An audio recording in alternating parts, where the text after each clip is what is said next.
A warm welcome to the CARIAD booth at CES 2023. Good to have you all here. Let's start with a short question. Who of you is interested in the future? I bet you all. I can imagine. I tell you what, yesterday evening, I tried to find out my very nearest future, and I have to admit, I lost a couple of bucks at the casino. My name is Peter. I'm responsible at CARIAD for the Infotainment Function and third-party apps. And with me, the expert. Hello, my name is Steffen. Thanks for having us here. I'm responsible for innovation and cooperation, specifically with regards to the cabin. So when it comes to future, what I know is how we at CARIAD envision the future of infotainment systems in car. Let's have a look at this upcoming future and the experience that comes with that, especially when we talk about those things that are next to come, like gaming, health, and well-being. So what does it mean for us as CARIAD, and what will be the experience inside the car? When it comes to autonomous driving, driving from A to B will not be just a ride. Customers expect to use the time useful, let's say working, having a video conference, or listening to music, streaming a video, whatever, or even gaming, or meditating, whatever you like. That means that we as CARIAD want to provide this digital experience for those key use cases inside the car, and provide the customer, the user of the car, with these new experiences. So these key use cases, as I mentioned, are a couple of, and the most important ones for the future are gaming and health and well-being. And now I would like to ask you to join me, the expert for gaming, health and well-being, Steffen, and he will explain us a little bit more on those topics. So, hey guys, to kick this off, I'd like to ask you, are you a gamer? Yes? What's your favorite game? What's that? StarCraft. I know, Mike, what's your favorite game? Oh, Destiny. I love Destiny. Anything else? Anyone? No gamers here? What's that? Oh. Which one? The new one? Yeah, I know. All right. Look, there are many different types of games. We, as CARIAD, have been looking into these game cultures, because we do recognize that games mean that we have to cater to many different types and facets of gaming if we want to win this audiences,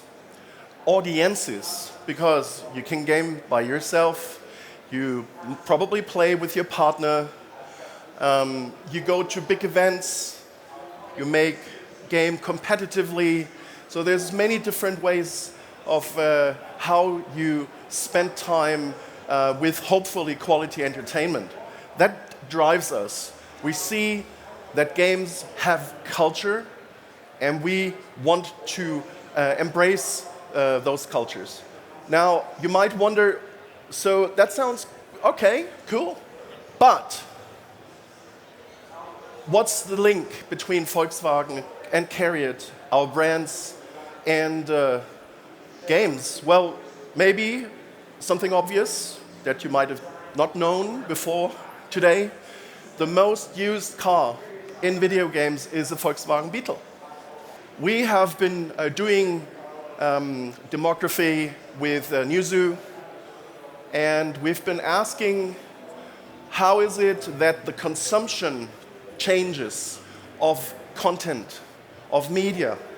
And what we found is that Gen Z and Gen Alpha spend a significant amount of time 9 out of 10 in Gen Z play games on a regular basis.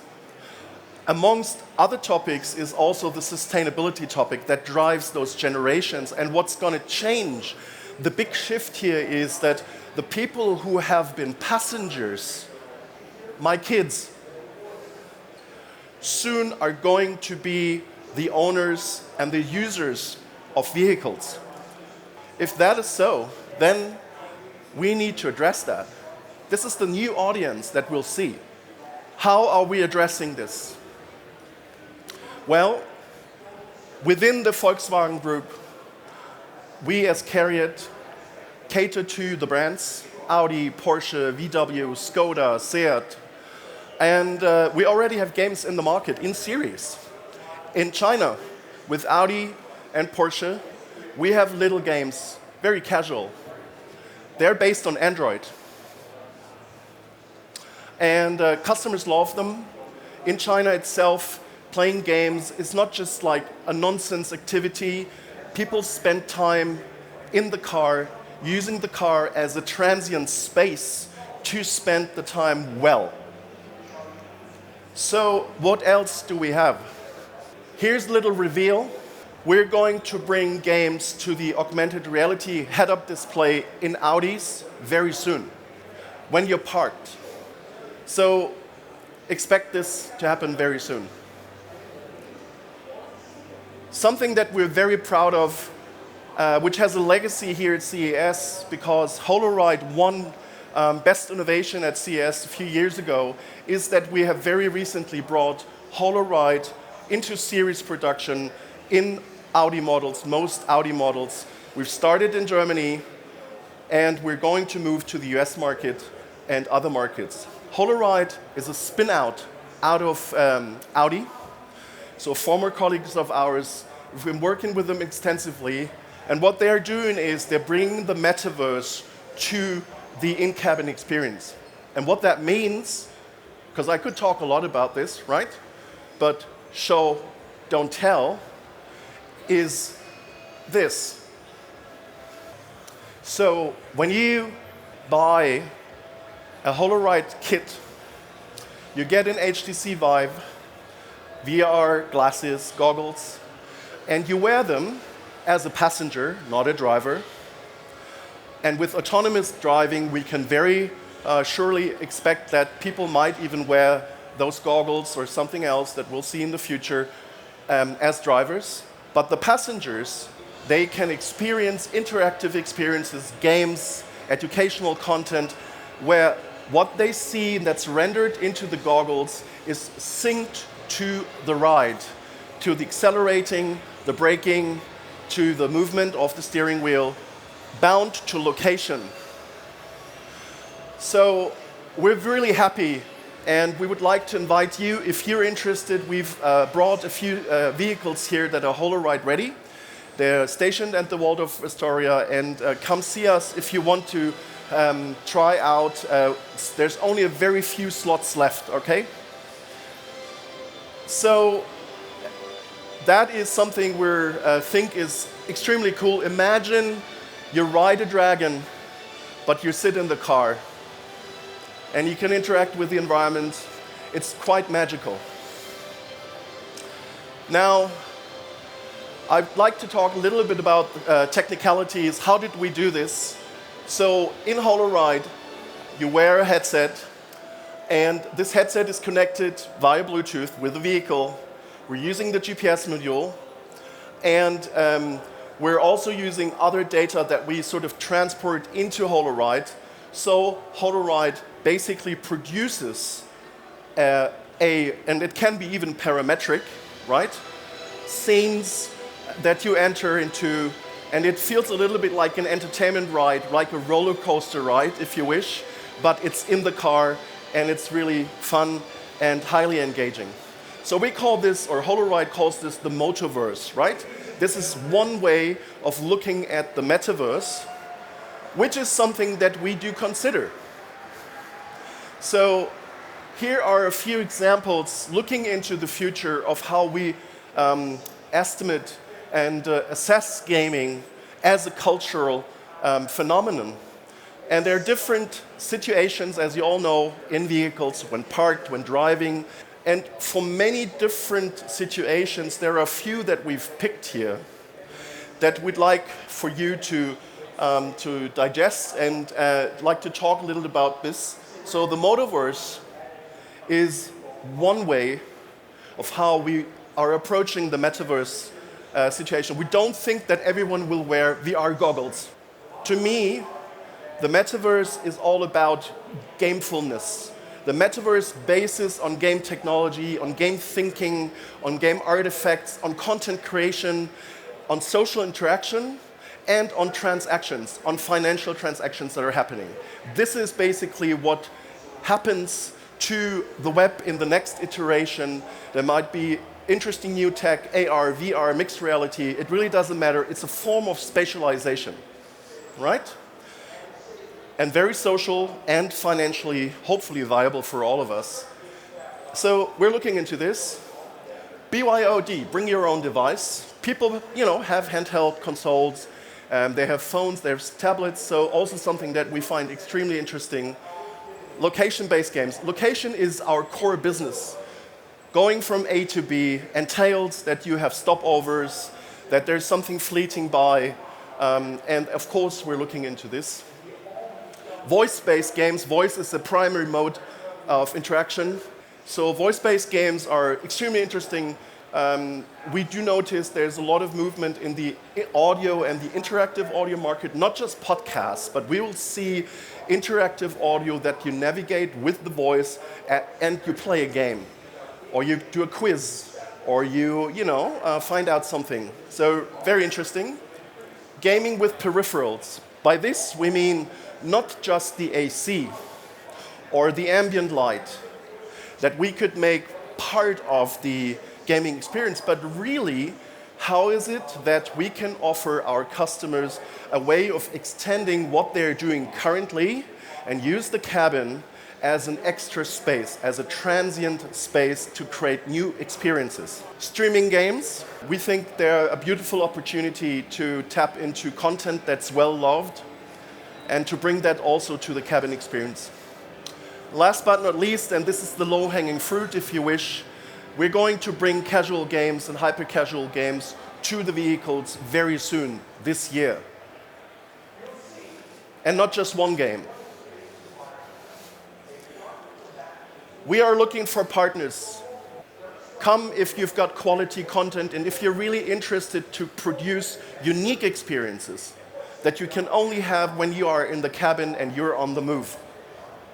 But also if you have a back catalog of quality content, you can also come see me. Developer tools and API, we're well aware of building a community that looks at this product, this beautiful product, as an asset, as a new way of envisioning experiences and delivering them is vital. So we're working on this. Data is the holy grail, as you all know. And we think that there's very interesting data sources that also we, and only we, as of today, own. So if you're interested in that and tapping into data, please come see us. I did mention sustainability at the very beginning as next to gaming, the secondary most interesting topic to Gen Z and Gen Alpha. By sustainability, we don't only mean to reduce energy or to ensure that along the value chain and the production chain materials are sustainably sourced. But also, if you look up the Sustainable Development Goals of the United Nations, there's 21. Please go all look them up. They're really good. There's good stuff out there, for all of us, for our children. Then one of them is health and well-being, because you might have wondered, well, he's talking about gaming all the time. What's this to do with games, with health and well-being? Well, here you go. Health and well-being, one of the indicators in the Sustainable Development Goal is avoidance of traffic injuries and accidents. So what we're also doing as CARIAD is that we're looking at the function of health and well-being as part of the in-cabin experience. And I would like to give a plug to our dear colleagues in Tel Aviv to connect Together with CARIAD, we've conducted an experiment with a company there, Corrections.